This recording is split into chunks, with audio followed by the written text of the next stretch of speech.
우리가 이론과 실제가 다르다 뭐 이런 표현을 쓰죠. 실제로 그렇죠.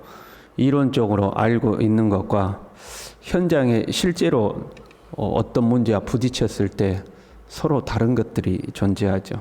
학교와 현장이 좀 다른 것들이 있어요. 학교에서 배운 것으로 현장에서 일할 때 턱없이 부족할 때가 있습니다. 제 목회도 그렇습니다. 신학교에서 배운 것으로 목회가 다 안 되죠. 목회 현장에 와서 또 배워야 하는 것들이 있습니다. 자녀들이 성장하면서 그런 생각이에요. 내가 나중에 엄마가 되면, 내가 나중에 아빠가 되면 나는 저렇게는 안 해야지, 나는 이렇게는 안 해야지, 뭐 그런 생각하죠. 내가 나중에 부모가 되면 나는 이런 부모가 될 거야. 뭐 책도 읽고 거기에 대한 관련 지식도 쌓고 부모보다는 더 나은 어떤 지식을 쌓아서 나는 이런 사람이 될 거야 하잖아요. 그런데 막상 자신들이 부모가 되면 그게 안 되죠. 안 되는 것들이 있어요. 그래서 그때 우리 부모님은 이럴 때 어떻게 그렇게 했지 하고 이제 부모님이 존경스러워지는 거죠. 본인들이 아는 것과 막상 부딪히면 다르다는 걸 알게 되죠. 신앙생활도 그래요. 이론과 실제가 다른 것들이 존재하죠. 예를 들면 통성기도, 누군가가 통성기도하면 어떤 사람은 이렇게 이야기하죠. 하나님이 귀가 먹었냐? 하나님은 우리의 마음 신음소리까지도 다 아시는 분인데 뭐 저렇게 소리 질러서 기도하냐? 이론적으로 맞죠? 그렇잖아요. 하나님 우리의 심장과 폐부를 들여다보시는 분이기 때문에 우리의 마음의 생각을 다 아시는 분이기 때문에 심지어는 우리가 구하기 전에 있어야 될 것을 아시는 분이기 때문에 하나님 다 아시죠? 그래도 끝나면 되는 거 아니에요? 이론적으로는 그렇잖아요. 그런데 하나님 우리에게 부르짖으라고 그러셨고 또 마음으로 기도한다는 것이 쉽지 않을 때가 있죠. 그냥 잡생각이 들고 기도하는 건지 그냥 조는 건지 뭐 그러다가 끝날 때도 있는 거 아니에요? 이론적으로는 그런데 우리가 하나님 앞에 입을 열어 기도하는 것이 훨씬 더 좋을 때가 많죠. 교회에 대한 것도 그래요. 이론적으로 교회란 예수님을 구주로 믿는 사람들의 모임이죠. 예수 믿는 사람들의 모임이 교회예요. 두세 사람이 모인 곳에 주님이 함께 계시고 그 주님은 아니 계신 곳이 없죠. 그러니까 믿음의 사람들이 어디든지 같이 모이면 그것이 교회가 되는 겁니다. 그리고 우리가 모여 있는 이 장소는 이제 예배당, 교회당 이렇게 부르는 거죠. 어떤 이들은 어디든지 교회이니 더 나아가 주님을 모신 내 자신이 성전이니까 자유롭게 신앙생활해도 된다 이렇게 생각하죠. 이론적으로 틀린 말 아니죠.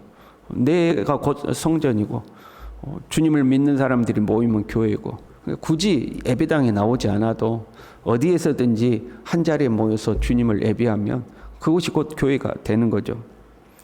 그런데 그렇게 주장하고 신앙생활하는 사람치고 제대로 신앙생활하는 사람 아직까지 제가 본 적이 없죠. 어디든지 교회다, 어디서든지 신앙생활하면 된다 하고 자유롭게 다니면 그런 사람치고 제대로 신앙생활하는 사람이 없어요. 오히려 그런 사람일수록 자기중심적이고 인본주의적이고 자기 고집이 세고 그런 경우들이 많죠. 주님을 사랑하는 사람은요, 일반적으로 우리가 교회라고 불리우는 공동체의 모임뿐만 아니라 교회라고 불리우는 건물이 됐든 뭐가 됐든 우리가 일반적으로 교회라고 불리는 그것을 사랑하죠. 주님을 사랑하는 사람. 그리고 그 교회를 가까이 하고 그렇게 또 교회를 가까이 하는 사람은 신앙생활도 열심히 하죠.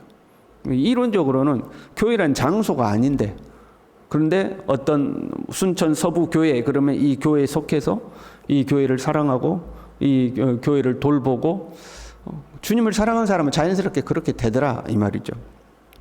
오늘 본문은요. 성전을 사모하는 시죠. 보면 고라 자손의 시 이렇게 되어 있어요. 시편에 모두 11편 나와요. 그 중에 하나예요. 고라 자손이 쓴 시는.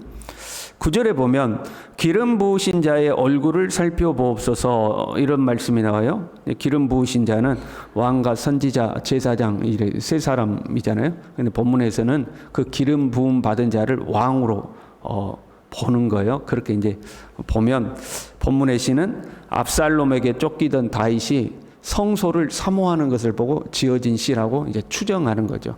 이 시가 어떻게 지어졌을 거냐? 압살롬에게 다윗이 쫓기면서 하나님의 성전으로 돌아가기를 사모하는 그 왕의 모습을 보고 지은 시일 것이다 하고 이제 추정하는 거죠. 1절에요. 만군의 여호와여, 주의 장막이 어찌 그리 사랑스러운지요, 이렇게 돼 있죠. 주의 장막이라고 표현했는데 당신의 거처, 그런 말입니다. 원문을 그대로 번역하면 당신의 거처. 단순히 성막이라는 건물로 보지 않고 하나님이 거하시는 장소, 그렇게 봐. 성막을 하나님이 거하는 장소다. 그냥 하나의 건물로만 본 게 아니죠. 뭐 저건 건물일 뿐이지 하나님은 어디든지 계시지, 뭐 이렇게 본 게 아니고 저곳에 하나님이 계신다, 이제 이렇게 본 거죠. 그러면 다윗이 하나님께서 온 우주보다 크신 분인 걸 몰랐는가? 그건 아니죠. 열왕기상 8장에요. 이제 솔로몬이 아버지의 유지를 따라서 성전을 건축하고 나서 하나님 앞에 그 성전을 봉헌하면서 드리는 기도가 있어요. 그 기도의 내용 중에 이렇게 되어 있습니다. 하나님이 참으로 땅에 거하시리이까 하늘과 하늘들의 하늘이라도 주를 용납하지 못하겠거든 하물며 내가 건축한 이 성전이오리이까. 다 아는 거죠. 내가 지어놓은 이 성전에 어떻게 하나님이 거하시겠느냐? 이 성전에 어떻게 하나님을 담을 수가 있느냐? 그건 불가능한 것이다. 그 다 아는 거예요. 다 아는 거예요. 그럼에도 불구하고 다윗에게 있어서 이 성전은 하나님이 거하시는 장소였어. 하나님이 거하시는 장소다. 그래서 나 주님이 거하시는 그 거처를, 주님의 거처를 그렇게 사모하고 그렇게 사랑스럽고 그런 거죠. 우리도 마찬가지죠. 여러분, 이 교회에만 하나님이 계시겠습니까? 아니잖아요. 하나님은 어디든지 계시죠. 이 좁은 교회는 하나님의 발가락 하나도 담을 수가 없겠죠. 그렇지 않겠습니까? 온 우주보다 크신 하나님인데요. 그러나 우리에게 하나님의 거처는 이 교회인 거죠. 우리는 교회를 생각하고 교회를 바라보고 또 교회에 우리가 올라올 때마다 하나님이 거하시는 곳에 내가 간다, 이런 마음으로 가는 거죠. 어떤 사람이 이론적으로 막 지식이 많아가지고 야, 그것이 예배당이지 무슨 하나님의 거처냐, 그렇게 말할 수도 있겠죠. 야, 교회란 예수 믿는 사람들이 모이는 곳이 교회야. 두세 사람 모인 곳에 주님이 거기에 함께 계셔. 이론적으로 맞다, 이 말이에요. 그러나 주님을 대하는 우리의 마음이 이곳이 하나님의 거처다, 이곳에 하나님이 계신다, 그런 마음으로 교회를 대하는 거죠. 2절에요. 내 영혼이 여호와의 궁정을 사모하며 쇠약하며, 여호와의 궁정이라고 표현하고 있죠. 다윗 당시에는 성막이었잖아요. 성막이었어요. 이게 성막이라는 거니까 텐트를 친 거죠. 그 자기가 살고 있는 왕궁에 비하면 초라한 장소예요. 그런데 다윗은 그 성막을 여호와의 궁정이라고, 왕궁이란 말이거든요. 여호와의 궁정이라고 표현하죠. 건물의 외형이나 크기나 그 건물이 어떤 재질로 만들어졌는가, 그것이 문제가 아니라 왕이신 하나님이 거기에 임재해 계시다면 그것이 궁정이다, 그런 말이에요. 우리 교회에 하나님이 임재해 계시면 이곳이 여호와의 궁정이다, 이 말이죠. 우리 교회도 이제 리모델링을 추진하고 있잖아요. 어떤 사람은 다 필요 없다고 생각하는 사람도 있어요. 건물이 뭐가 중요하냐? 우리의 신앙이 중요한 거지. 건물이 뭐가 중요하냐? 그것도 이론적으로 맞아요. 그렇잖아요. 건물이 뭐가 중요해요? 우리가 함께 모여서 주님을 찬양하고 예배하고 경배하는 것이 정말로 중요하죠. 그런데 이론적으로는 그러는데 주님을 사랑했던 다윗은 성전 건축하기를 그렇게 원했죠. 그리고 성전을 그렇게 사모하죠. 주님을 사랑하면 그렇게 되더라, 이 말이에요. 그러나 본질은 하나님의 임재에 있는 거죠. 그렇잖아요. 하나님의 임재가 있어야 그것이 여호와의 궁정이 되는 거죠. 본질은 거기에 있는 거죠. 어찌 되었든 간에 다윗은 성막을 여호와의 궁정처럼 여기고 사모한 거예요. 저기가 주님이 계시는 곳이고 그것이 여호와의 궁정이고, 나 거기에 가고 싶다, 주님 계신 그곳에 가고 싶다, 이런 마음을 갖는 거죠. 3절에요. 나의 왕 나의 하나님 만군의 여호와여, 주의 제단에서 참새도 제집을 얻고 제비도 새끼 둘 보금자리를 얻었나이다. 참새와 제비는 하찮은 새로 여겨지는 걸 말해요. 우리도 그렇잖아요. 그래서 뭐 가장 낮은 것을 돌보신 하나님 할 때 참새 새끼도 돌보신 하나님 뭐 이렇게 하잖아요. 그러니까 가장 하찮은 새인데, 그런데 그 새들이 부러운 거예요. 왜? 주님의 성전에 간다는 거예요. 주님의 성소에 가서 거기에 집을 짓고 거기에서 보금자리를 얻는 참새가 부러운 거예요. 나도 저렇게 성전에 가고 싶다. 나도 하나님의 집에 가고 싶다. 이게 새가 부러운 거예요. 그래서 10절에는요. 주의 궁정에서의 한날이 다른 곳에서의 첫날보다 나은즉 악인의 장막에 사는 것보다 내 하나님의 성전 문지기로 있는 것이 좋사오니, 얼마나 성전이 좋은지. 나는 다른 데 있는 것보다 차라리 하나님의 집에서 그 문지기로 그냥 살았으면 좋겠다. 악인의 집에서 첫날을 사는 것보다 하루를 살아도 주님의 집에서 살았으면 좋겠다. 난 주님의 집이 좋다는 거. 저와 여러분이 이처럼 주님의 교회를 사랑하고 사모해야 할 줄로 믿습니다. 주님의 교회를 그렇게 사모하는 거. 나 교회 가고 싶다는 거. 여러분 그런 마음 들 때 있어요. 나 교회 가고 싶다. 저는 이제 선교 중국이라든가 일본이라든가 선교 가잖아요. 그럼 나 교회 가고 싶다. 그런 마음. 나 빨리 교회 가고 싶다. 교회에 가고 싶은 거예요. 요즘 교회 이야기를 들어보면 교회마다 일꾼이 없다고 그래요. 교회는 다녀도 봉사는 안 하는 거예요. 교회는 다녀도 교회에 관심은 없는 거죠. 그냥 내가 예배는 드려야 되니까 예배 드릴 공동체가 필요해서 나와서 예배는 드리는데, 그 다음 교회가 어떤지, 교회가 깨끗한지 더러운지, 교회가 어떤 일손이 필요한지, 교회가 무엇이 아무 관심이 없는 거예요. 그런 거 신경 쓰게 하지 말라는 거죠.